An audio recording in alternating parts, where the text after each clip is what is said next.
मत भी।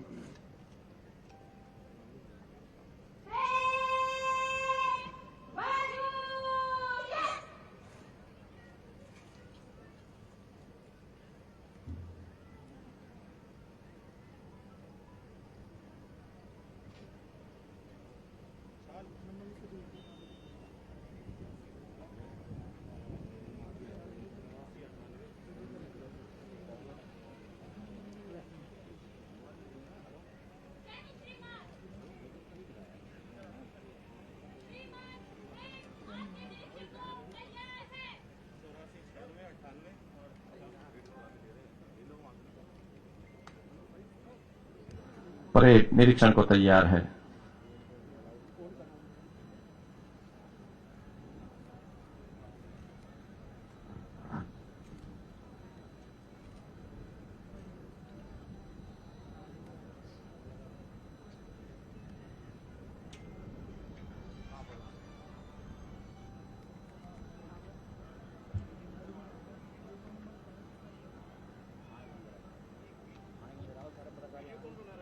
कुछ नशा तिरंगे की आन का है, कुछ नशा मातृभूमि की शान का है। हम लहराएंगे यह तिरंगा हर जगह, नशा ये हिंदुस्तान के सम्मान का है।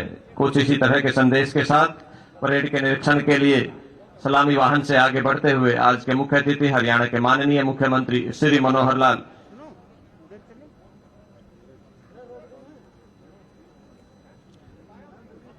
जमाने भर में मिलते हैं आशिक कई, मगर वतन से खूबसूरत कोई कफन नहीं होता। नोटों में लिपटकर और सोने में लिपटकर मरे हैं कई, मगर तिरंगे से खूबसूरत कोई कफन नहीं होता। दे सलामी इस तिरंगे को जिससे तेरी शान है, सर हमेशा ऊंचा रखना इसका जब तक मेरे दिल में जान है।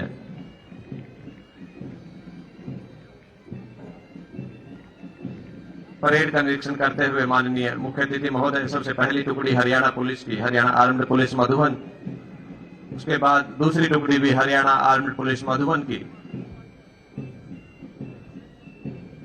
उसके पश्चात हरियाणा पुलिस फरीदाबाद की ये टुकड़ी,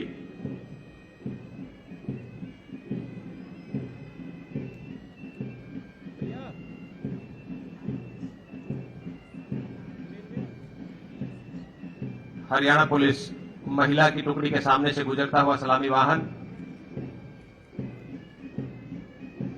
उसके पश्चात एनसीसी के ये जवान, भारत स्काउट्स एंड गाइड की ये टुकड़ी, हिंदुस्तान स्काउट्स के ये बच्चे, सेंट जॉन ब्रिगेड के ये युवा और लोकतंत्र के प्रहरी अपना संदेश देते हुए परेड का निरीक्षण करने के उपरांत धीरे धीरे सलामी वाहन मंच की तरफ बढ़ते हुए माननीय मुख्य अतिथि महोदय सभी लोगों का अभिवादन करते हुए बैठ जाओ, नीचे बैठ जाओ मैडम, नीचे बैठ जाओ, नीचे बैठ जाओ। आज हम आजादी की 75वीं वर्षगांठ मना रहे हैं। आजादी का 75वां अमृत महोत्सव आज हम यहां मना रहे हैं। वतन पर जो फिदा होगा अमर वो हर नौजवान होगा, रहेगी जब तक दुनिया ये अफसाना उसका बयां होगा। आजादी की कभी शाम न होने देंगे, शहीदों की कुर्बानी बदनाम न होने देंगे। बची है लहू की एक बूंद भी रगों में, तब तक भारत मां का आंचल नीलाम न होने देंगे। परेड का निरीक्षण करने के उपरांत माननीय मुख्य अतिथि महोदय पता नहीं हेलो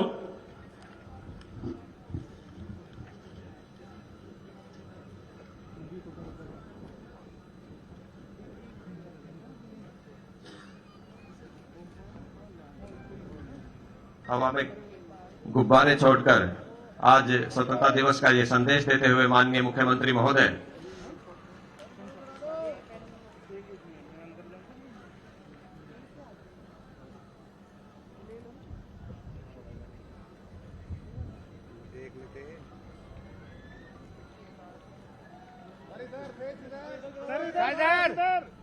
सीएम साहब इधर फेस,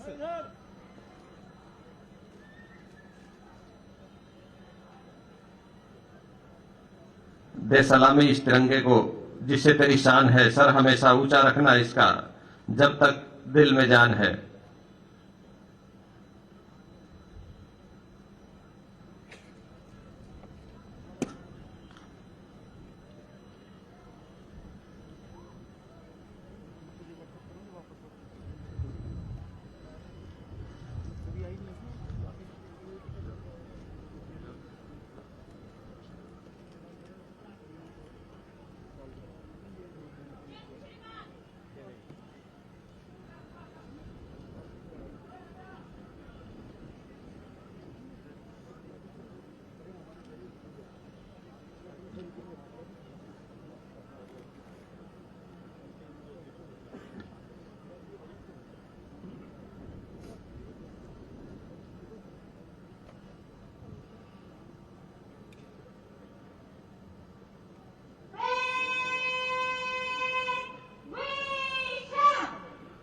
और अब मेरा अनुरोध माननीय मुख्य अतिथि महोदय से कि आज का संदेश हमें दें।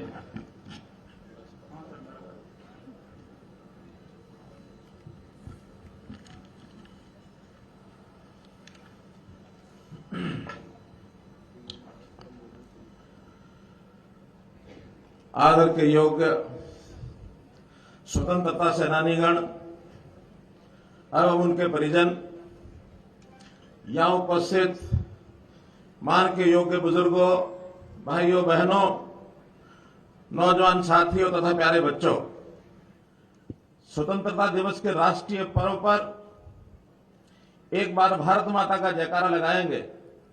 भारत माता की वंदे वंदे। आज पूरा देश अपनी आजादी का अमृत महोत्सव हर्षोल्लास से मना रहा है। इस पावन अवसर पर मैं आप सबको दिल की गहराइयों से बधाई देता हूं। आज का ये दिन सन 1947 के पहले महज एक तारीख थी, एक डेट थी, लेकिन 1947 को यह हमेशा के लिए यादगार के रूप में दर्ज हो गया। और अब 15 अगस्त हमारे लिए महज एक तारीख नहीं है, इससे केवल हमारी आजादी की ही नहीं जुड़ी, बल्कि हमारा आत्मसम्मान और स्वाभिमान भी जुड़ गया है। 74 साल पहले आज के दिन हम भारतवासी आजादी की खुली हवा में हमने पहली सांस ली थी। इसलिए ये हमारे लिए बड़े गर्व और गौरव का दिन है। इस अवसर पर मैं आजादी के लिए बलिदान देने वाले सब ज्ञात अज्ञात अमर शहीदों को श्रद्धांजलि अर्पित करता हूं। आज हम उनके द्वारा दिलाई गई आजादी की हर कीमत पर रक्षा करने और उनके जैसी देशभक्ति अपनाने का संकल्प लेते हैं। राष्ट्रकवि रामधारी सिंह दिनकर ने उनकी स्तुति में कहा है, जला अस्थियां बारी बारी, चिटकाई जिनमें चिंगारी। जला अस्थियां बारी बारी, चिटकाई जिनमें चिंगारी, जो चढ़ गए पुण्य वेदी पर, लिए बिना गर्दन का मोल, कलम आज उनकी जय बोल। आज हम उन राष्ट्र निर्माताओं, सीमा प्रहरी सैनिकों, वैज्ञानिकों, अन्नदाता किसानों, मेहनत कश कामगारों के प्रति भी गहन कृतज्ञता व्यक्त करते हैं, जिन्होंने अपनी प्रतिभा, साहस और मेहनत के बल पर भारत को दुनिया की सबसे बड़ी शक्ति के रूप में खड़ा कर दिया है।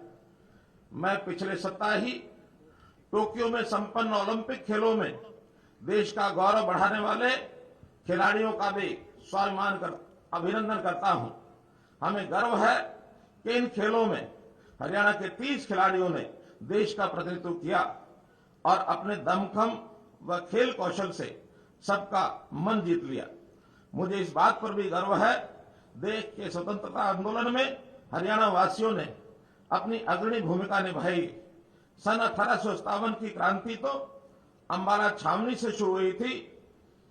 हमने अपने शहर बल्लभगढ़ के राजा नार सिंह तेवतिया ने 1857 की क्रांति में अंग्रेजों को नाको चने चबा दिए ये भी सुना है। हरियाणा के वीरों ने देश की सीमाओं की सुरक्षा में भी बड़े बलिदान दिए हैं। हमें गर्व है कि आज देश की सेना में हर 10वां सैनिक हरियाणा से है। हमारे सैनिकों ने 1962, 1965 और 1971 के विदेशी आक्रमणों व ऑपरेशन कारगिल युद्ध के दौरान वीरता की नई मिसाल पेश की है। भाइयों बहनों, इन 75 सालों की आजादी के इतिहास में हमने 100 सालों की सबसे लंबी बड़ी महामारी को झेला है, इससे लड़े हैं और इस लड़ाई में हमने कई मायनों में अपनों को खो दिया। उनके प्रति विनम्र श्रद्धांजलि अर्पित करता हूं और इस लड़ाई को लड़ने वाले हमारे सभी योद्धाओं को भी नमन करता हूं। कोरोना की इस महामारी ने हमें आजादी का अपना मूल्य समझाया है। इस पूरी महामारी के दौरान हम गुलाम नहीं थे पर आजाद भी नहीं थे।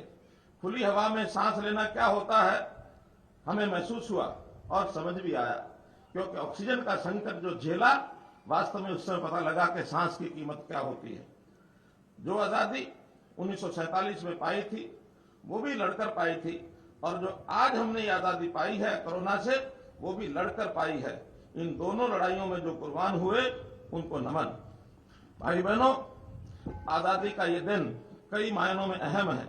सबसे अहम इसलिए है कि आने वाला साल आजादी का 75वां साल है। इस अमृत महोत्सव में हम विभिन्न समारोहों में आयोजन करेंगे, लेकिन हमें पूरा साल पिछली उपलब्धियों पर गर्व करने में ही नहीं बिताना, बल्कि इसमें यह भी तय करना है कि 2.5 दशक बाद जब हम आजादी की 100वीं वर्षगांठ मनाएंगे तो तब देश कैसा होगा।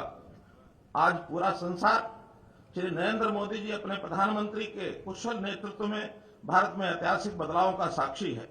हमें गर्व है कि स्वतंत्रता के इतिहास में पहली बार भारत को संयुक्त राष्ट्र परिषद की अध्यक्षता करने का अवसर प्राप्त हुआ है।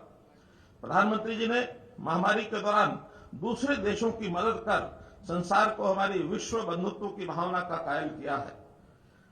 आबादी की दृष्टि से दुनिया के दूसरे बड़े देशों की जनता को मुफ्त, पूरे देश की जनता को मुफ्त वैक्सीन लगाने का हमने साहसिक निर्णय लिया है। नई राष्ट्रीय नीति आई जिसमें 21वीं सदी का आत्मनिर्भर भारत बनाने का मार्ग प्रशस्त हुआ है। अयोध्या में मर्यादा पुरुषोत्तम भगवान श्री राम जी का पावन मंदिर बन रहा है। हाल ही में राज्यों को ओबीसी जातियों में अपनी सूची बनाने का अधिकार दिया गया है।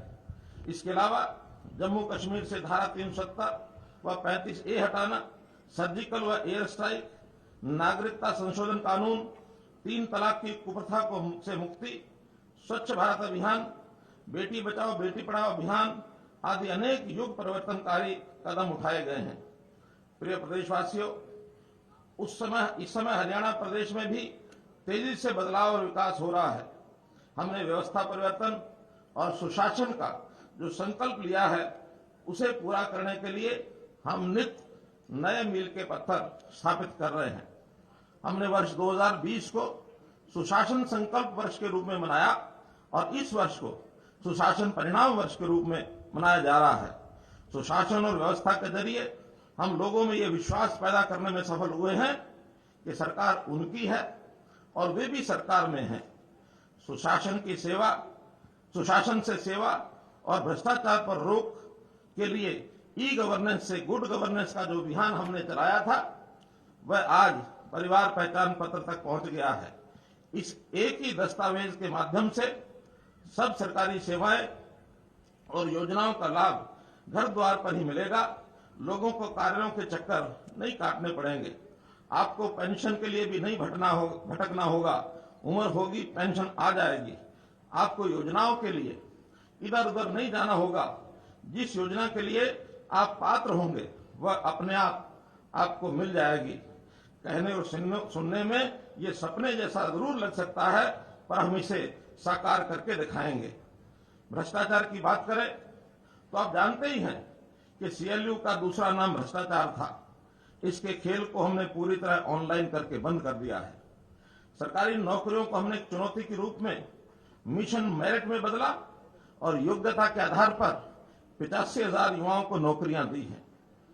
हमने कर्मचारियों का तबादला ऑनलाइन कर तबादला उद्योग पर ताला लगा दिया है। हाल ही में हमने आउटसोर्सिंग से जुड़ी सेवाओं में ठेका प्रथा बंद करने के लिए हरियाणा कौशल रोजगार निगम बनाने का निर्णय लिया है। इसी प्रकार कर्मचारियों की सब समस्याओं के निपटान के लिए मानव संसाधन विभाग इसको बनाने की स्वीकृति दी है। हमने कर्मचारियों की एचसीएस और आईएएस पदों पर पदोन्नति को पारदर्शी बनाने के लिए लिखित परीक्षा का प्रावधान किया है। हमने गरीबों के राशन, पेंशन, वजीफों, सब्सिडी में चल रहे गोरख धंधों का आईटी का प्रयोग करके सफाया किया है। सरकारी खजाने में नागरिकों को सहायता देने वाली सैकड़ों स्कीमों को डीबीटी से जोड़ा और पैसा सीधे लाभार्थियों के बैंक खातों में जमा करवाया गया है। जमीनों की रजिस्ट्री में गड़बड़ी को रोकने के लिए रजिस्ट्री के समय प्रस्तुत किए जाने वाले विभिन्न विभागों, बोर्डों व निगमों आदि के अनापत्ति प्रमाण पत्र ऑनलाइन जारी करने शुरू किए। जमीनों के रिकॉर्ड में पारदर्शिता लाने के लिए वेब हेलरेस पूरे प्रदेश में लागू की गई है। परिवहन विभाग में भ्रष्टाचार पर रोक लगाने के लिए ऑपरेशन शुद्धि के तहत डीटीओ के पद बनाए हैं।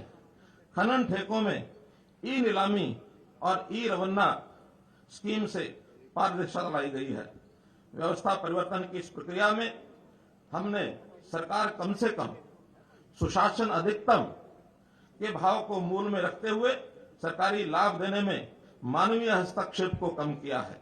हमने ऐसी नीतियां बनाई कि समाज का कोई भी वर्ग ऐसा नहीं बचा जिसे सरकार की मदद अथवा राहत न मिल रही हो। हमने किसान की आय दुगनी करने के लिए ठोस कदम उठाए। मजदूर की आय बढ़ाने के साथ पेंशन की व्यवस्था भी की। व्यापारी को भी बीमा प्रदान किया। अनुकूल नीतियां बनाकर निवेश को आकर्षित किया। कर्मचारी व उसके परिवार को सामाजिक सुरक्षा दी। महिलाओं को सुरक्षा और शिक्षा व रोजगार द्वारा सशक्तिकरण प्रदान किया। युवाओं को कौशल व योग्यता आधार पर नौकरी दी है। वृद्धों को सम्मान पेंशन व स्वास्थ्य सेवाएं प्रदान की। विवादों के समाधान के माध्यम से हर उस नागरिक को राहत दी जिसका कोई भी मामला किसी भी कारण से सरकारी स्तर पर लटका अथवा फंसा हुआ था। किसी भी संकट के समय हर नागरिक की समय पर मदद के लिए डायल 112 सेवा शुरू की। गरीबों को हर योजना व सेवा में प्राथमिकता प्रदान की। भाइयों बहनों, अंत्योदय के लक्ष्य को हासिल करने के लिए प्रदेश सरकार सबसे पहले उन लोगों पर ध्यान केंद्रित कर रही है जो सबसे गरीब हैं। हमने ऐसे परिवारों का जीवन स्तर ऊंचा उठाने के लिए मुख्यमंत्री अंत्योदय परिवार उत्थान योजना चलाई है। इसके तहत पहले 1 लाख परिवारों की मदद की जाएगी। अब तक 50,000 लगभग परिवारों की पहचान कर ली गई है। हमने हरियाणा में गरीबी रेखा की वार्षिक आय सीमा 1,20,000 रुपए से बढ़ाकर 1,80,000 रुपए तय की है, ताकि ज्यादा से ज्यादा परिवारों को गरीब कल्याण योजनाओं का लाभ मिले। ऐसे परिवारों को 6,000 रुपया मासिक मदद देने के लिए मुख्यमंत्री परिवार समृद्धि योजना चलाई जा रही है। उन्हें प्रधानमंत्री जन आरोग्य आयुष्मान भारत योजना के तहत 5 लाख रुपए तक का वार्षिक मुफ्त इलाज करवाने की सुविधा दी गई है। प्रदेश में सभी कोरोना मरीजों का इलाज व टीकाकरण मुफ्त किया जा रहा है। बीपीएल परिवार के व्यक्ति की महामारी से मृत्यु होने पर उसे 2 लाख रुपए की राशि का एक्स ग्रेशिया अनुदान अथवा जीवन बीमा के तहत प्रावधान किया गया है। इसके अलावा होम आइसोलेशन में रहे लगभग 7,000 मरीजों को भी 5-5 हजार रुपए की आर्थिक सहायता दी है। कोविड-19 महामारी के कारण अनाथ हुए बच्चों के पुनर्वास और सहायता के लिए मुख्यमंत्री बाल सेवा योजना शुरू की गई। इसके तहत प्रति बच्चा 2500 रुपए मासिक मदद दी जा रही है। प्रदेश में सभी तरह की सामाजिक सुरक्षा पेंशन 1 अप्रैल 2021 से 2500 रुपया मासिक की गई है। भाइयों बहनों, किसानों की समृद्धि के बिना प्रदेश में खुशहाली नहीं आ सकती। इसलिए किसान हित हमारे लिए सर्वोपरि है। हम कृषि क्षेत्र को लाभकारी बनाने के लिए ऐसे विजन पर काम कर रहे हैं कि किसान का बेटा कृषि से विमुख न हो। हम किसानों को प्रोत्साहित करने के लिए विभिन्न नगद लाभ भी प्रदान कर रहे हैं। हाल ही में हमने कृषि भूमि के आदान प्रदान में किसानों को राहत देते हुए स्टाम्प शुल्क में छूट दी है। अब प्रति केवल 5,000 रुपए का शुल्क ही लिया जाएगा। इससे पहले 7% रजिस्ट्रेशन शुल्क ये लिया जाता था। प्रदेश में एफपीओ के जरिए, किसान उत्पादक संगठनों के जरिए किसानों को आधुनिक खेती करने और पैदावार को सरलता से बेचने में मदद प्रदान की जा रही है। उत्तम किस्म के बीज प्रदान करने के लिए फसल बीमा व फसल मुआवजा देकर प्राकृतिक आपदा को जोखिम को समाप्त किया है।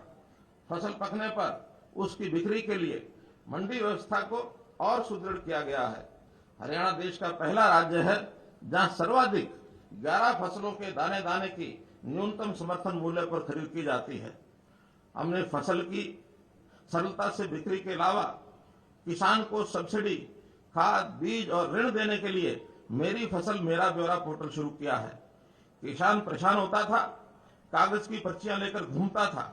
मेरी फसल मेरा ब्यौरा पोर्टल के माध्यम से सारे काम वो अपने फोन से अपने घर बैठकर कर सकता है और पैसा अब किसी और को नहीं जाता, किसान के खाते में सीधा जाता है। आधुनिक ढंग से फलों, फूलों, सब्जियों की खेती के लिए सरकार हर संभव सहायता उपलब्ध करवा रही है, जिसमें फसल के नुकसान की भरपाई के लिए मुख्यमंत्री बागवानी बीमा योजना और बाजार में फसल के कम दाम होने पर उसकी भरपाई के लिए भावांतर भरपाई योजना शामिल है। हमने नई तकनीक से खेती करने वाले प्रगतिशील किसानों को प्रोत्साहित करने के लिए प्रगतिशील किसान सम्मान योजना में 50,000 रुपए से 5 लाख रुपए तक के पुरस्कार देने की व्यवस्था की है।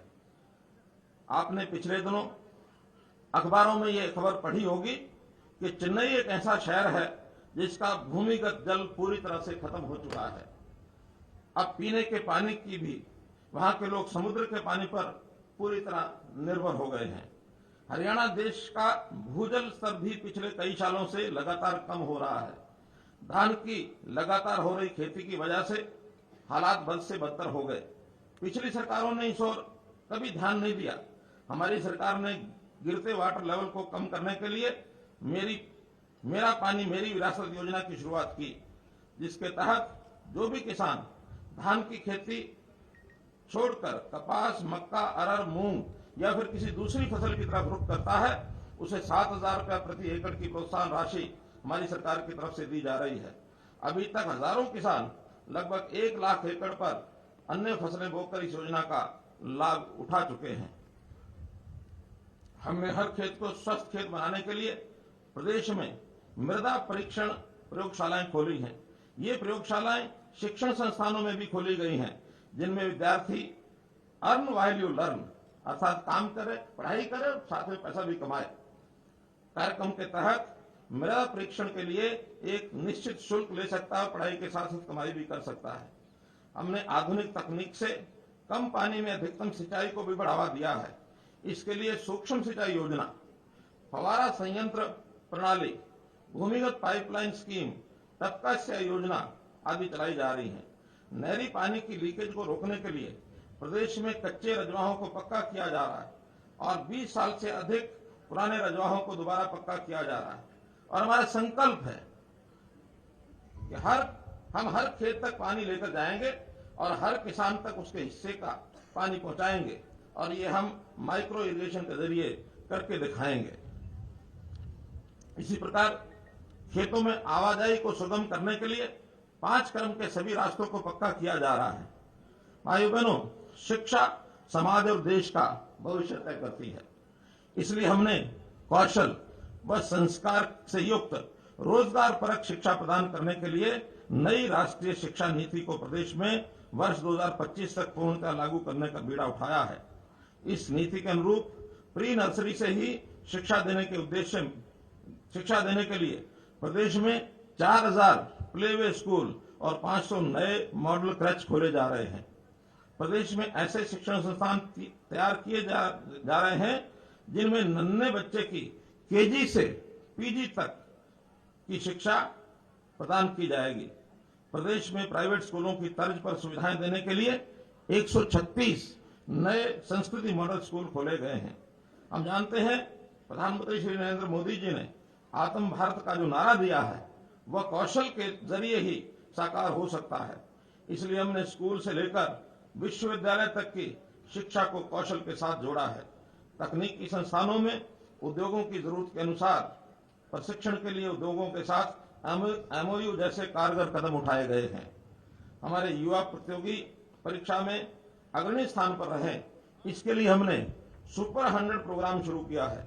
ये गर्व की बात है कि इसके तहत कोचिंग पाने वाले विद्यार्थी आईआईटी मेंस और नीट जैसी राष्ट्रीय स्तर की परीक्षाओं में मेरिट में स्थान प्राप्त कर रहे हैं। युवाओं को सरकारी नौकरी के लिए बार बार आवेदन न करना पड़े, इसके लिए एकल पंजीकरण सुविधा शुरू की गई है। हमने हरियाणा अध्यापक पात्रता परीक्षा की मान्यता अवधि 5 साल से बढ़ाकर आजीवन की है। विदेशों में शिक्षा तथा रोजगार के अवसर तलाश कर रहे विद्यार्थियों के निःशुल्क पासपोर्ट बनाए जा रहे हैं। प्रदेश के युवाओं को अधिक से अधिक रोजगार के अवसर उपलब्ध हो, इसको करवाने के लिए निजी क्षेत्र के उद्यमों में उन्हें 75% आरक्षण ये दिया जा रहा है। इन 75 सालों में ही देश ने ओलंपिक में अपने 100 सालों के इतिहास का सर्वश्रेष्ठ प्रदर्शन किया और मुझे खुशी है कि हरियाणा उसमें अग्रणी रहा। हमारे युवाओं की खेलों में उपलब्धियों का जिक्र आते ही हमारा सीना गर्व से चौड़ा हो जाता है। हरियाणा के खिलाड़ियों ने ओलंपिक, कॉमनवेल्थ, एशियाई खेलों और अन्य अंतर्राष्ट्रीय प्रतियोगिताओं में पदक जीतकर अपनी शारीरिक दक्षता और मानसिक दृढ़ता का लोहा मनवाया है। टोक्यो ओलंपिक में नीरज चोपड़ा ने स्वर्ण पदक, पहलवान रवि दहिया ने रजत और बजरंग पूनिया ने कांस्य पदक जीतकर देश व प्रदेश का नाम रोशन किया है। हॉकी में कांस्य पदक जीतने वाली टीम में हमारे 2 खिलाड़ी सुरेंद्र कुमार और सुमित कुमार शामिल हैं। महिला हॉकी टीम में तो 9 खिलाड़ी हरियाणा की हैं, जिन्होंने अपने दमखम और कौशल से सबका मन जीता है। हरियाणा देश का पहला राज्य है जो पदक जीतने वाले खिलाड़ियों को पुरस्कार स्वरूप सर्वाधिक नगद राशि देता है। ओलंपिक में स्वर्ण पदक जीतने वाले खिलाड़ी को 6 करोड़ रुपया, रजत पदक के लिए 4 करोड़ रुपए और कांस्य पदक के लिए 2.5 करोड़ रुपए की राशि और प्रथम श्रेणी की अधिकारी की नौकरी दी जाती है। चौथे स्थान पर रहने वाले खिलाड़ियों को 50 लाख रुपए की राशि इस बार दी गई है। जो खिलाड़ी ओलंपिक में देश का प्रतिनिधित्व करते हैं उन्हें 15-15 लाख रुपया नगद पुरस्कार दिया जाता है। हरियाणा ने ही देश में पहली बार ओलंपिक की तैयारी के लिए 5 लाख रुपए की प्रोत्साहन राशि एडवांस देने का भी प्रावधान किया है। खिलाड़ियों के लिए रोजगार सुनिश्चित करने के लिए खेल विभाग में 550 नए पद सृजित किए हैं। इसके अलावा 85 खिलाड़ियों को सरकारी नौकरी प्रदान कर दी गई है। हमने अर्जुन, द्रोणाचार्य और ध्यानचंद पुरस्कार अवार्ड जीतने वाले खिलाड़ियों का मासिक मानदेय बढ़ाया है। तेनजिंग नोर्गे में भीम पुरस्कार विजेताओं को मानदेय देने की शुरुआत भी की है। इसके अलावा खेलों का आधुनिक इंफ्रास्ट्रक्चर भी प्रदेश में विकसित किया है। इसी के बल पर हरियाणा पहली बार खेलो इंडिया प्रतियोगिता इसकी मेजबानी करेगा। प्रिय प्रदेशवासियों, हम महिलाओं को सुरक्षा के साथ साथ उन्हें आर्थिक व सामाजिक रूप से सशक्त करने के लिए प्रतिबद्ध हैं। हमने पंचायती राज संस्थाओं में उन्हें पुरुषों के समान 50% प्रतिनिधित्व दिया है। महिलाओं के उत्तम स्वास्थ्य के लिए मुख्यमंत्री दूध उपहार योजना, प्रधानमंत्री मातृवंदना योजना एवं महिला एवं किशोरी सम्मान योजना लागू की है। मुझे ये बताते हुए खुशी हो रही है कि माननीय प्रधानमंत्री श्री नरेंद्र मोदी जी के बेटी बचाओ बेटी पढ़ाओ कार्यक्रम के परिणाम स्वरूप प्रदेश में लिंगानुपात दर वर्ष 2014 के 871 के मुकाबले अब 921 हो गई है। महिला सुरक्षा को सुदृढ़ करने के लिए पुलिस में उनकी संख्या 15% की जा रही है। प्रदेश में 31 महिला थाने खोलना, दुर्गा शक्ति app, Durga rapid action force, Durga वाहिनी की स्थापना, बलात्कार के आरोपी की सभी सुविधाएं निलंबित करना, पीड़िता की आर्थिक व कानूनी मदद, मामले की 1 माह में जांच, फास्ट ट्रैक कोर्ट, दिन में विशेष पेट्रोलिंग और रात्रि गश्त आदि की व्यवस्था पहले से ही की गई है। भाइयों बहनों, किसी भी देश अथवा समाज की प्रगति के लिए उसके नागरिकों का स्वस्थ होना ये बहुत जरूरी है। इसलिए हमने चिकित्सा सुविधाओं का विस्तार किया है, जिससे हम कोविड-19 महामारी से लड़ने में सफल रहे हैं। इसकी दूसरी लहर में हमने ऑक्सीजन की पर्याप्त व्यवस्था की और मरीजों के घर द्वार पर भी ऑक्सीजन पहुंचाई। अब प्रदेश में 50 बिस्तरों से अधिक के सभी अस्पतालों में पीएसए ऑक्सीजन प्लांट लगाया जाना अनिवार्य किया है। इस महामारी की तीसरी लहर की आशंका को देखते हुए हमने इससे निपटने के लिए सभी प्रबंध किए हैं। हम स्वास्थ्य के क्षेत्र में आयुष पद्धतियों के महत्व को भी समझते हैं, इसलिए हमने आयुर्वेद चिकित्सा पद्धति को आयुष्मान भारत योजना से जोड़ा है। इसके लिए Ayush health and wellness centre स्थापित किए जा रहे हैं। इसके अलावा हम योग को भी बढ़ावा दे रहे हैं। प्रदेशवासियों, मेरे मित्रों, वर्तमान समय में पर्यावरण प्रदूषण हमारे लिए गंभीर चुनौती है, इसलिए हमने पर्यावरण संरक्षण के लिए कारगर प्रयास किए हैं। वृक्ष हमें प्राणवायु ऑक्सीजन देते हैं, इसलिए हमने उनकी सेवाओं का सम्मान करते हुए उन्हें भी पेंशन प्रदान की है। 75 साल से अधिक आयु के वृक्षों के रखरखाव के लिए प्राणवायु देवता पेंशन स्कीम, इसके तहत 2500 रुपए प्रतिवर्ष प्रति पेड़ पेंशन का प्रावधान किया है। पर्यावरण संरक्षण के लिए सभी शहरों में ऑक्सीवन लगाए जाएंगे।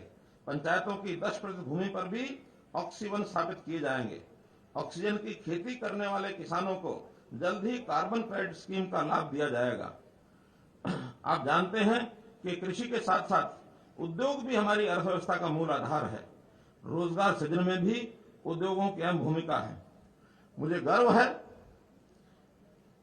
कि मुझे भारतीय साहित्य में सूर्य के समान माने जाने वाले महाकवि संत सूरदास जी को जन्म देने वाली पावन धरा पर आज तिरंगा फहराने का अवसर मिला है। ये महान सूफी संत बाबा फरीद की भी भूमि है, जिन्होंने इसे वर्ष 1607 में बसाया था।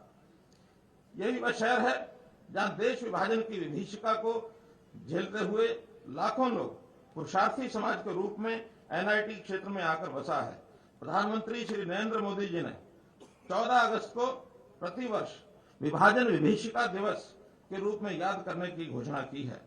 भारत की आजादी के उपरांत औद्योगिकरण की शो विंडो विकसित करने के उद्देश्य से इस ऐतिहासिक शहर में एनआईटी की स्थापना की गई, जहां इसी पुरुषार्थी समाज ने अपने कठिन परिश्रम से फरीदाबाद को एशिया की 9वीं सबसे बड़ी औद्योगिक संपदा के रूप में मान्यता दिलाई। इन उपलब्धियों के लिए मैं यहाँ के उद्योगपतियों, व्यापारियों व कामगारों सहित सब नागरिकों को बधाई देता हूँ। हमने प्रदेश में आर्थिक विकास एवं रोजगार के अवसर उपलब्ध करवाने के लिए 1 जनवरी 2021 से हरियाणा उद्यम एवं रोजगार नीति 2020 की लागू की है। इस नीति का लक्ष्य 5 लाख नई नौकरियों का सृजन करना, 1 लाख करोड़ रुपए से अधिक के निवेश के अवसर पैदा करना तथा निर्यात को 2 लाख करोड़ रुपए तक दोगुना करना है। हमने उद्योगों को बढ़ावा देने के लिए प्रदेश में एमएसएमई विभाग का गठन किया है। हमारी उद्योग सहायक नीतियों का परिणाम है कि हरियाणा तेजी से तरक्की कर रहा है और इसकी सराहना नीति आयोग ने भी की है। नीति आयोग की रिपोर्ट में हमारा तेजी से तरक्की करने वाले राज्यों में देश में प्रथम स्थान है। स्टार्टअप इंडिया कार्यक्रम में भी हरियाणा अग्रणी राज्य के रूप में उभरा है। राज्य में अब तक 4000 से ज्यादा युवा स्टार्टअप का पंजीकरण हो चुका है। हमने 20 साल से अधिक समय से किराए पर या लीज पर अथवा लाइसेंस फीस पर चल रही पालिकाओं की दुकानों व मकानों की मलकियत उन पर काबिज दुकानदारों को दे दी है। यही नहीं, हमने व्यापारियों के लिए भी 2 बीमा योजनाएं शुरू की हैं। प्रिय प्रदेशवासियों, पंचायतें गांव की सरकार मानी जाती है, इसलिए हमने प्रदेश में पढ़ी लिखी पंचायतों का ऐतिहासिक फैसला लिया। हमने उन्हें अनेक अधिकार भी दिए। उन्हें स्वच्छता, जल संरक्षण, फसल अवशेष जलाने में कमी लाने जैसे विभिन्न कार्यों पर निगरानी रखने की शक्तियां प्रदान की हैं। उन्हें गांव में शराब का ठेका खोलने या न खोलने की शक्तियां भी दी हैं। हमने पंचायती राज संस्थाओं के सब प्रतिनिधियों को पेंशन देकर उनका सम्मान भी बढ़ाया है। पंचायती राज संस्थाओं में और सुधार के लिए मतदाताओं को राइट टू रिकॉल का अधिकार भी दिया गया है। पंचायती राज संस्थाओं में महिलाओं को समान प्रतिनिधित्व और बीसीए वर्ग को 8% प्रतिनिधित्व देने का काम भी किया गया है। इसी प्रकार सभी नगर निकायों को शक्तियों के विकेंद्रीकरण के लिए कई कदम उठाए हैं। इस दिशा में शहरी निकायों को मजबूत करने के लिए हमने मेयर का चुनाव ये सीधे ही करवाया है। हरियाणा के सबसे अग्रणी औद्योगिक जिले फरीदाबाद की पहचान पिछले कुछ दशकों में धीरे धीरे खत्म हो रही थी।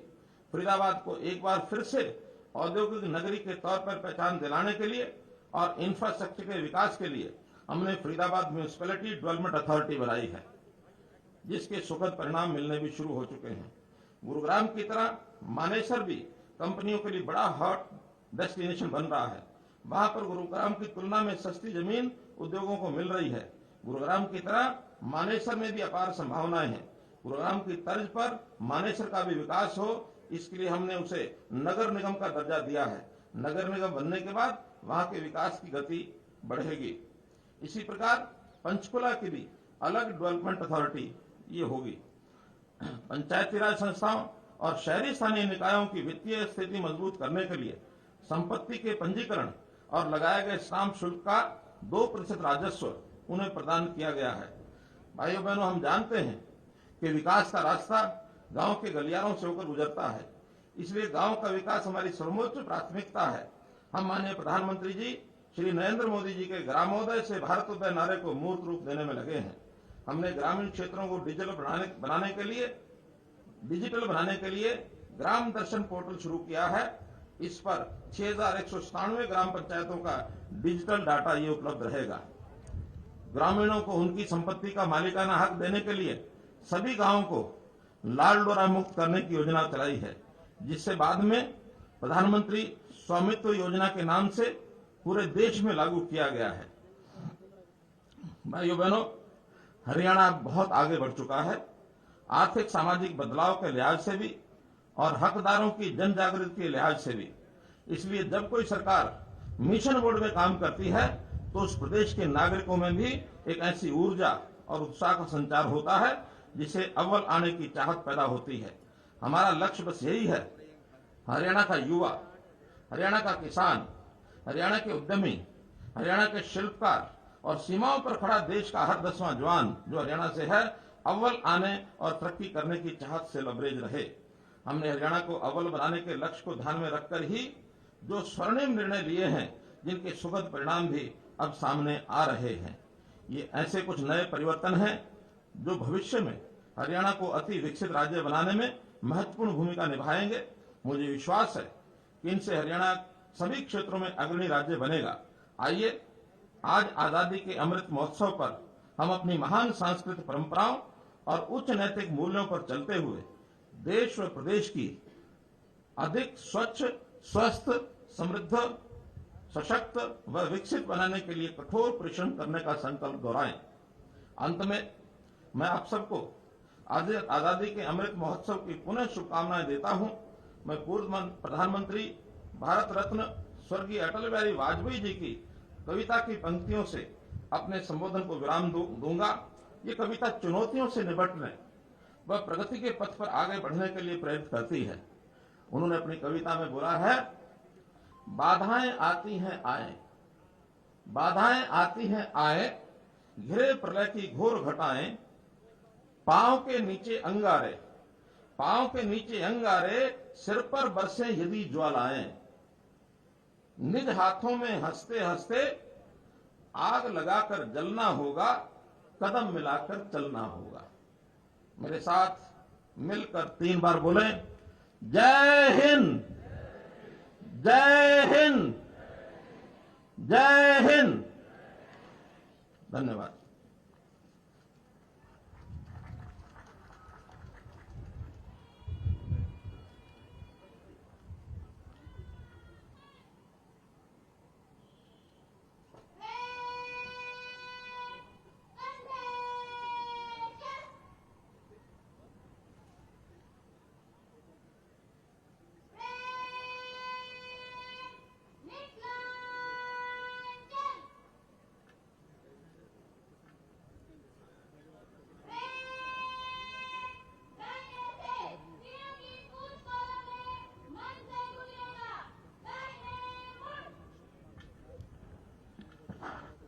डॉक्टर कविता डीएसपी हरियाणा पुलिस, शिक्षिका रही है।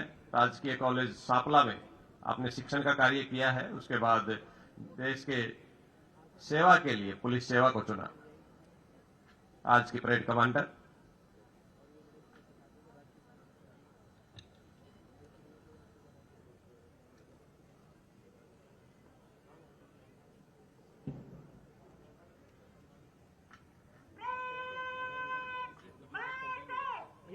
जाओ पीछे।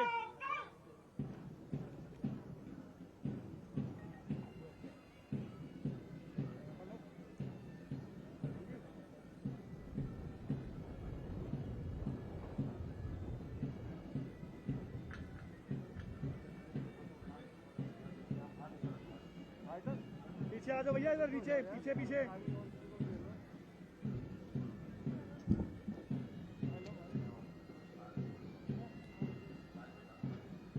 ये देखिए, बड़ा ही सुंदर दृश्य है। आज देश के लाल किले से लेकर के देश के हर एक जिला, उपमंडल और तहसील स्तर तक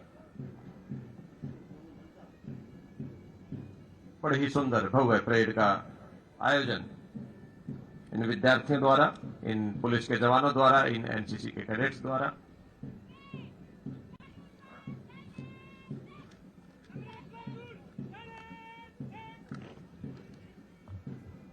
सेवा, सुरक्षा व सहयोग के लिए हरियाणा पुलिस एकता, अखंडता, शौर्य और अनुशासन का प्रतीक। सबसे पहली टुकड़ी एएसआई सुल्तान सिंह के नेतृत्व में एचएपी मधुबन, उसके बाद दूसरी टुकड़ी एएसआई नरमेल सिंह के नेतृत्व में मंच के ठीक सामने से गुजरते हुए हरियाणा आर्म्ड पुलिस मधुबन की ये दूसरी टुकड़ी है। हरियाणा पुलिस फरीदाबाद की ये टुकड़ी पीएसआई सुरेंद्र के नेतृत्व में सलामी मंच के सामने से गुजरते हुए अपनी आजादी को हरगिज भुला सकते नहीं, सर कटा सकते हैं लेकिन सर झुका सकते नहीं। हरियाणा पुलिस महिला की ये टुकड़ी पीएसआई ममता के नेतृत्व में ओज, वीरता और मातृशक्ति के संयम की प्रतीक। देश की रक्षा के लिए सेना में जाने को तैयार, जोश व अनुशासन से भरी हुई एनसीसी की टुकड़ी, जिसका नेतृत्व कर रहे हैं senior under officer Pawan Sharma. हम भी हैं तत्पर राष्ट्र की सेवा के लिए, ऐसी भावना का संदेश देते हुए भारत स्काउट गाइड के टुकड़ी स्काउट लीडर विश्वजीत के नेतृत्व में मंच के ठीक सामने से गुजरते हुए जन जन तक मानवता की सेवा का संदेश पहुंचाया है। हमने भी अब देश की सेवा का बीड़ा उठाया है। ऐसी ही भावना के साथ ये बच्चियां, जिसका नेतृत्व कर रही हैं गाइड लीडर पिंकी, और ये सेंट जॉन ब्रिगेड की टुकड़ी, हमेशा जनभावना की भावना से ओतप्रोत ये बच्चे नर सेवा ही नारायण सेवा का संदेश देते हुए, जिसका नेतृत्व कर रहे हैं लीडर विनीत। और ये आपका वोट राष्ट्र निर्माण के यज्ञ में आहुति है। 18 वर्ष की आयु होते ही वोट बनवाए, लोकतंत्र के प्रहरी, प्रजातंत्र के प्रहरी, जिसका नेतृत्व कर रहे हैं लीडर रवि। और ये हरियाणा पुलिस का बैंड अपनी स्वर लहरियां बिखेरता हुआ आज हेलीपैड ग्राउंड फरीदाबाद के इस मैदान में मंच के ठीक सामने से गुजरते हुए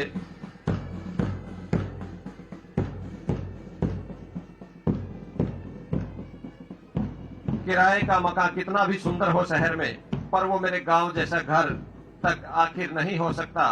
जरूरत की सभी चीजें मयस्सर है यहाँ, लेकिन जब तक मैं गांव न जाऊं ये खालीपन मेरा नहीं जाता। ऐसा ही कुछ संदेश देते हुए ये विद्यार्थी मार्च पास्ट के पश्चात, और माननीय मुख्यमंत्री जी के लिए 2 पंक्तियां कि कौन कहता है काम नहीं होते, बस काम न करने वालों को घायल करता हूं। ऐसा नहीं कि दिक्कतें नहीं जीवन में, किसी को वो तो किसी को मैं हल करता हूं। समझ कर भी नादान बने जो, सीधा उनका बल करता हूं। जो भी करना हो परसों नहीं, अव्वल तो आज नहीं तो कल कर लेता हूं। पर उपदेश कुशल बहु तेरे, बस अच्छे की नकल करता हूं। मनोहर हूं मैं अपनी स्वच्छ कार्य प्रणाली से, लोगों की जनसेवा से अपने जीवन को सफल करता हूं। और अब सांस्कृतिक कार्यक्रमों की ये श्रृंखला हम शुरू करते हैं। कार्यक्रम को आगे बढ़ाते हुए सबसे पहले मेरा अनुरोध पीटी के इन बच्चों से कि कृपया आगे आए। योगा के बच्चे जल्दी करें। हिम्मत वतन की हमसे है, ताकत वतन की हमसे है, इंसान के हम रखवाले। पीछे पीछे आ जाओ भाई।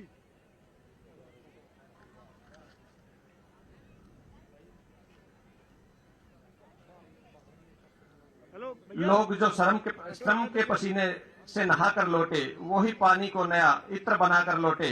सिर्फ उनको ही मिला फूल की ताज का खुशबू, जो कांटों के कुंवर का हाथ मिलाकर लौटे। बच्चे स्टार्ट करें योगा की ये टीम।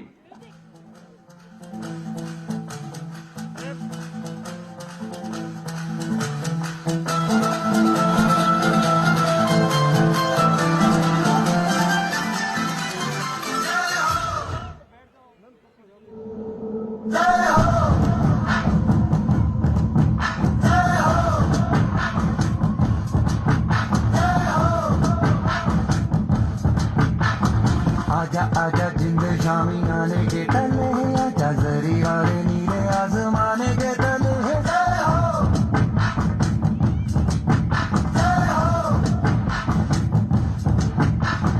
आजा आजा जिंद शामी आने के तले है, आजा जरी वाले नीले आसमाने के तले है।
आजा आजा जिंदे शामी गाने के तले आजा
योग, रहो निरोग। एक तालियां इन बच्चों के लिए, बड़े ही शानदार प्रस्तुति इन विद्यार्थियों ने दी है। काम करो ऐसा कि पहचान बन जाए, हर काम ऐसे चलो कि निशान बन जाए। यूं तो जिंदगी सभी कर लेते हैं, जी लेते हैं, जिंदगी ऐसी जियो कि मिसाल बन जाए। उसके बाद ये विद्यार्थी पीटी के लिए सुरेंद्र कुमार पीटीआई के नेतृत्व में।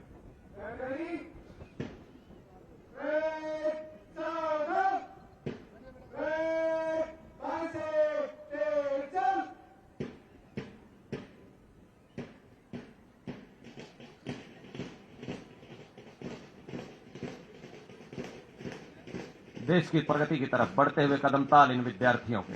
तालियों के साथ स्वागत करें इन विद्यार्थियों का। जोश, जुनून और जज्बे से भरे हुए ये विद्यार्थी।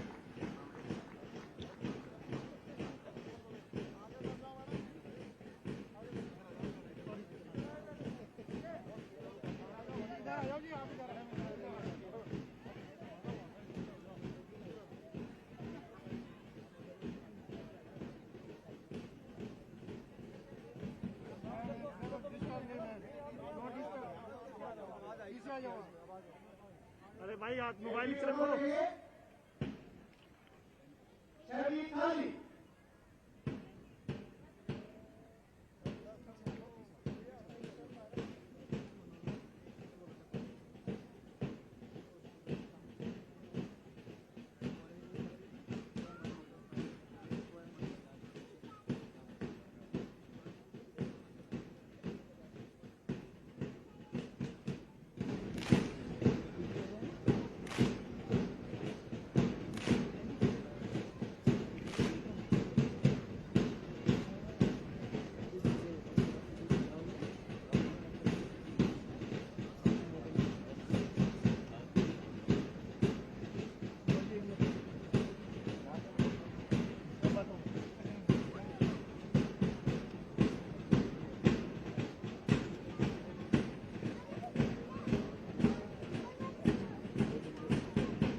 एक दो तीन चार।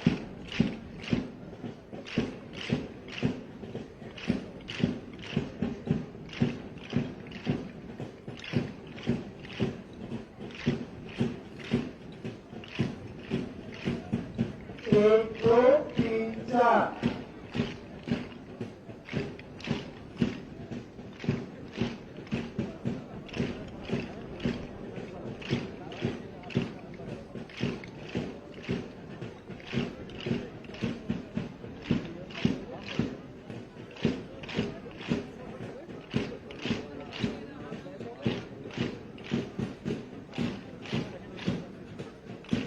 भाई इल्म जरा वो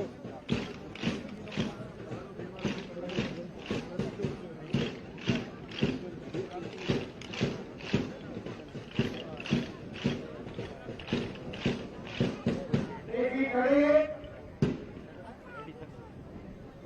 एक होशियार छवि खाली।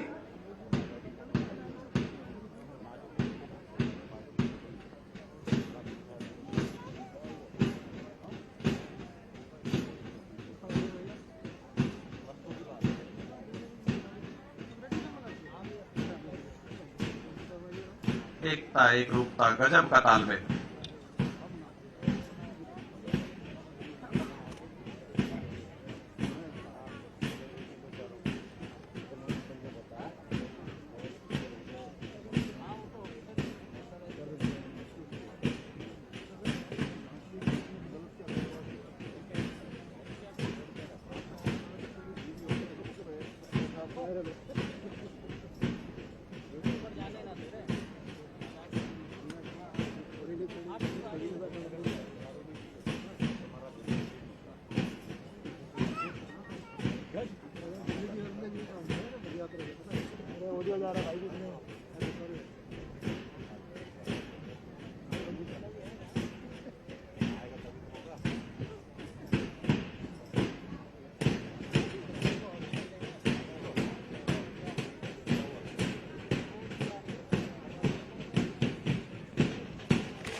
1 2 3 4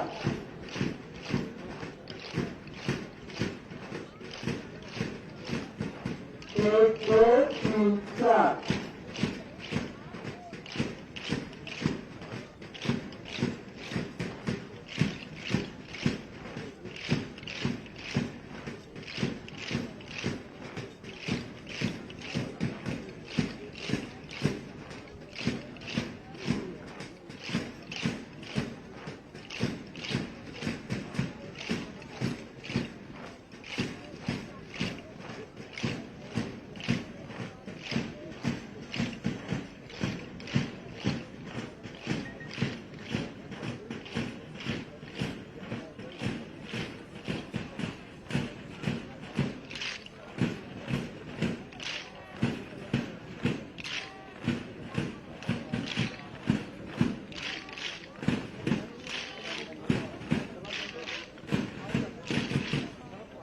खड़े होंगे,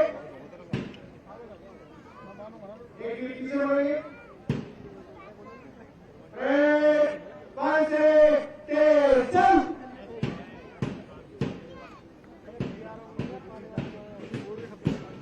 एडीपीआर बैठे यार, पानी बोला था। कौन कहता है नारी अबला है भारत में?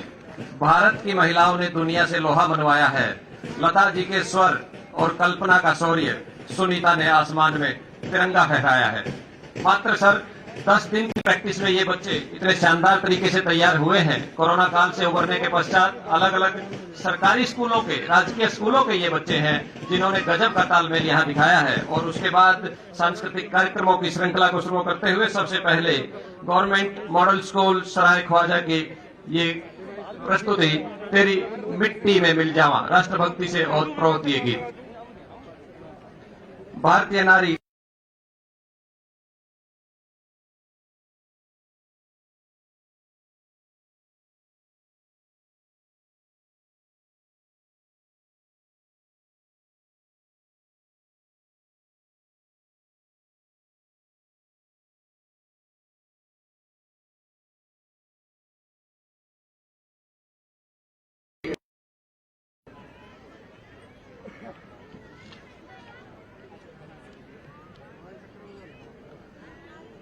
राष्ट्र को सशक्त बनाना है, जन जन को सशक्त बनाना है, ऐसा ही कुछ संदेश लेकर के ये विद्यार्थी यहाँ पर आ रहे हैं सांस्कृतिक कार्यक्रमों की प्रस्तुतियों के साथ।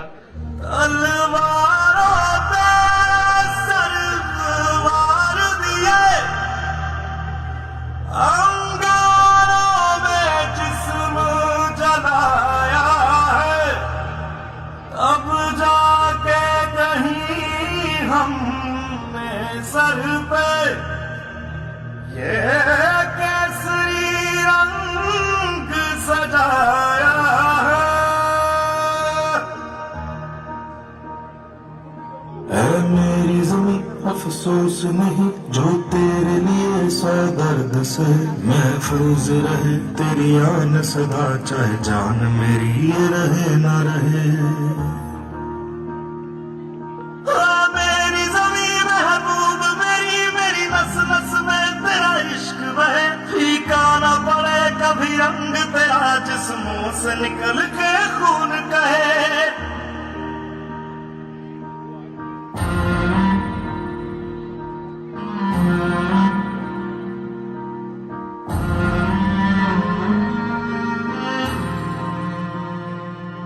मेरा रंग दे बसंती चोला, मेरा रंग दे बसंती चोला, मेरा रंग दे बसंती चोला, मेरा रंग दे बसंती चोला। आज रंग दे हमारे रंग दे, मेरा रंग दे बसंती चोला, मेरा रंग दे बसंती चोला, मेरा रंग दे बसंती चोला, मेरा रंग दे बसंती चोला, रंग दे बसंती चोला।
शास्त्र और साज जैसे हाथों में पड़ते हैं वैसे ही बन जाते हैं। ये विद्यार्थी भी उन्हीं की मिसाल है। इनके प्रशिक्षकों ने इन्हें बेहतरीन प्रशिक्षण देकर के आज यहाँ के लिए तैयार किया है। परिंदों को मंजिलें मिलेंगी यकीनन, ये उनके फैले पंख बोलते हैं, और जो रहते हैं खामोश अक्सर दुनिया में उनके हुनर बोलते हैं। और ये विद्यार्थी government girls senior secondary school old Faridabad के कालो कूद पड़ो मेले में।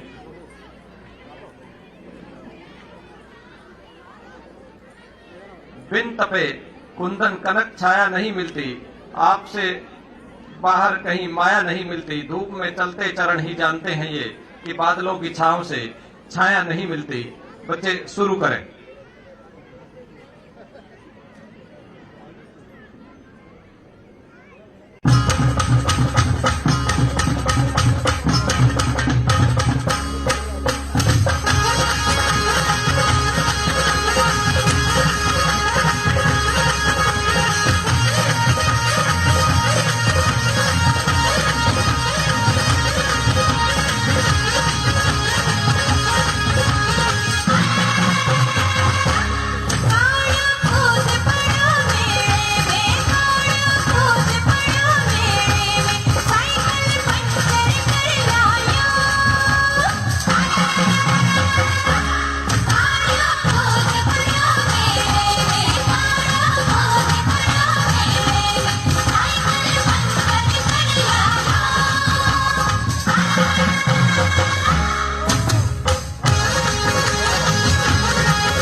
बड़ी शानदार प्रस्तुति इन विद्यार्थियों की। पुनः तालियों के साथ मैं अनुरोध करूंगा कि इन बच्चों का एक बार हौसला अफजाई करें। मानव जब जोर लगाता है तो पत्थर पानी बन जाता है। गुण बड़े एक से एक प्रखर हैं छिपे मानवों के भीतर, लेकिन बत्ती यदि नहीं जलाओगे तो रोशनी कहां से पाओगे। इन बच्चों के अंदर चेतना जगाने की आवश्यकता थी। बड़ी ही मेहनत इन बच्चों ने की है पिछले 10 दिन में लगातार। उसके बाद डीएवी स्कूल सेक्टर 14 के ये विद्यार्थी अपनी प्रस्तुति लेकर के हाजिर हैं। 100 रागनियों से सजा भारत एक राग है।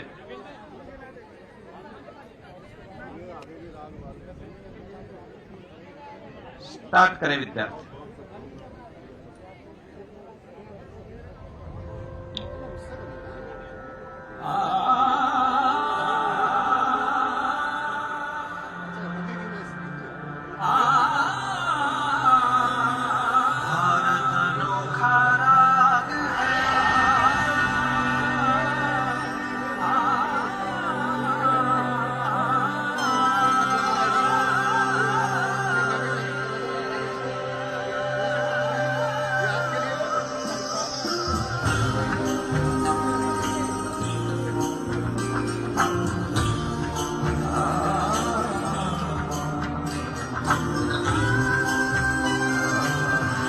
रागिनियों से सजा भारत अनोखा राग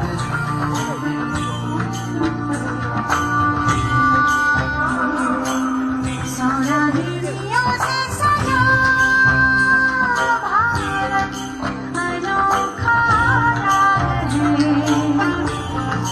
ये प्यार का संगीत है। ये शादी का गीत है, ये एकता का राग है।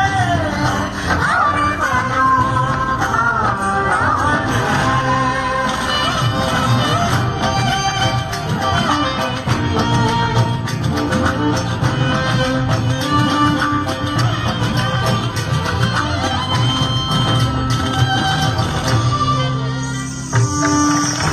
रागिनियों से सजा भारत अनोखा राग है, अनोखा राग है।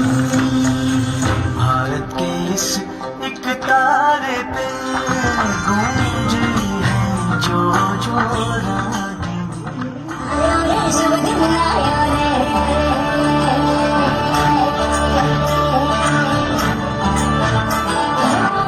आयो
तालियों के साथ स्वागत करें इन बच्चों का। बड़ी शानदार प्रस्तुति। भारत जमीन का टुकड़ा नहीं है, जीता जागता राष्ट्र स्वरूप है। हिमालय इसका मस्तक है, यह वंदन की भूमि है, अभिनंदन की भूमि है, यह तर्पण की भूमि है, यह अर्पण की भूमि है। अनेक छटाओं से बिखरी हुई आज की हमारी ये सांस्कृतिक प्रस्तुति है। पहले गुजराती और अब राजस्थानी नृत्य लेकर के ये छात्राएं उपस्थित हैं। Government girls senior secondary school NIT 5 के छात्राएं ढोल बाजा रहे।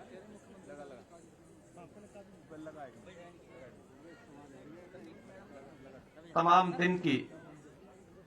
दिन जो कड़ी धूप में तपते हैं, वही दरख्त मुसाफिर को छांव देते हैं। ऐसे ही कुछ सूत्रवाक्यों के साथ आज के इस कार्यक्रम में ये बड़ी ही शानदार रंगारंग प्रस्तुतियां ये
बड़ी शानदार प्रस्तुति। वो जो मुश्किलों का अंबार है वही तो मेरे हौसलों की मीनार है।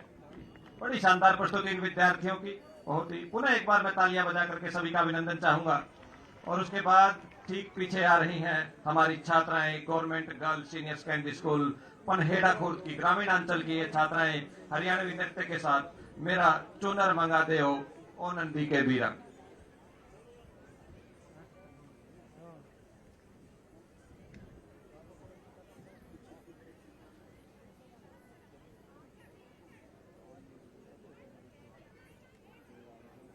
स्टार्ट कर।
शानदार प्रस्तुति विद्यार्थियों की। और अब सांस्कृतिक कार्यक्रमों की श्रृंखला के बाद वक्त है उन लोगों को सम्मानित करने का जिन्होंने अपने अपने क्षेत्र में विभिन्न उत्कृष्ट कार्य किए हैं। मेरा अनुरोध माननीय मुख्यमंत्री जी से कि कृपया आए और उन लोगों को सम्मानित करें।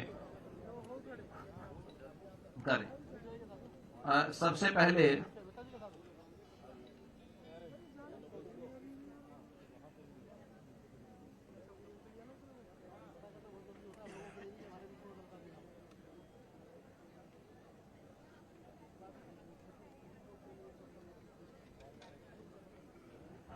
आप लोग उधर उस साइड से आएंगे एक एक करके और इधर से निकल जाएंगे इस सीढ़ी से।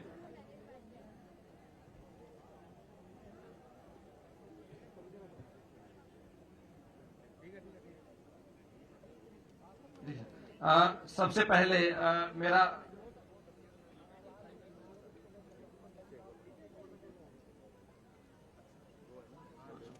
कुमारी सृष्टि गुलाटी 5 वर्ष की आयु में सामाजिक और सांस्कृतिक कार्यक्रमों में भाग लेना, कोविड-19 महामारी के दौरान लोगों को मास्क वितरित और जागरूक करने, विभिन्न संस्थाओं में विश्व रिकॉर्ड एजेंसी के द्वारा 480 प्रमाण पत्र प्राप्त करना, राष्ट्रीय व अंतर्राष्ट्रीय रिकॉर्ड बनाए। कुमारी सृष्टि।